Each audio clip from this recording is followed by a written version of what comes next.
Hello there, Carissa Cruzy here. Hey, today I want to talk about hidden costs to budget for.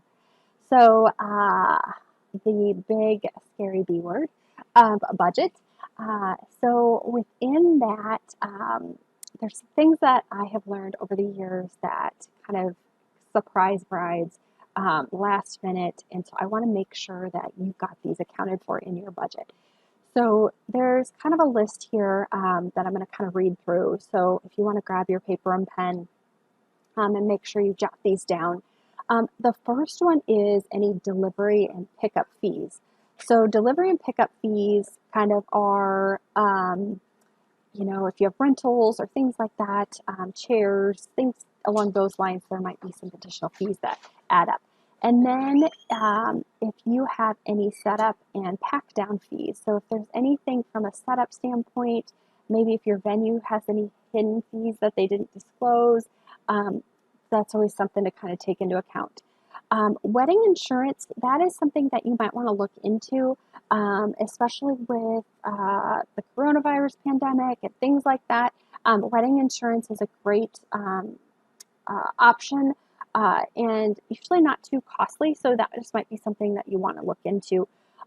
Vendor meals, usually you're required within your contracts to pay for vendors' meals. If you're doing a buffet, a lot of times that's not a big deal because you end up usually having enough food. But if you do plated, usually you need to count for each head count, and so there's usually vendor meals.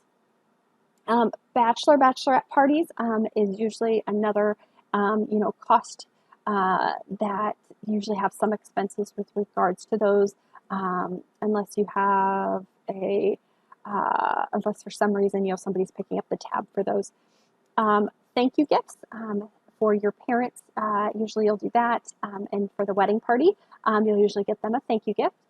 And any shipping and postage. So postage is another one for invitations that can kind of add up a little bit. I do have some tips and tricks I use for postage as far as like RSVPs and things like that. So I've got some tips and tricks I can share if you want any of that information. I think I've done another video kind of talking about that. But postage is a big one. Dress alterations, that is another one that you might not think of when you order your dress. So budget in for some alterations. And then any ceremony programs, if that's something that's important to you, that's another thing to budget in for. And then transportation for your wedding party and or guests if you need to do anything along those lines. And the last one is gratuity and taxes. So that's one that I hear a lot about that brides didn't realize, and a lot of times it's mostly with the venues. So they usually have a gratuity or tax, and they might just say it's, they might not even say it's what percentage it is. They just say it's a state percentage, things like that. And if it's a hotel, those can be pretty costly. So make sure you find out what the total gratuity and taxes are when you go to sign the contract, and or if you've already signed that contract, maybe go back to them and ask them specifically what that amount is so you've got that budgeted in to your overall numbers. So just wanted to kind of give that quick rundown on several of these hidden costs that I hear brides don't budget for, and just want to make sure you've got these things in your budget.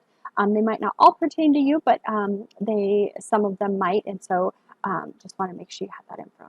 So I will talk to you guys next time. See you later. Bye.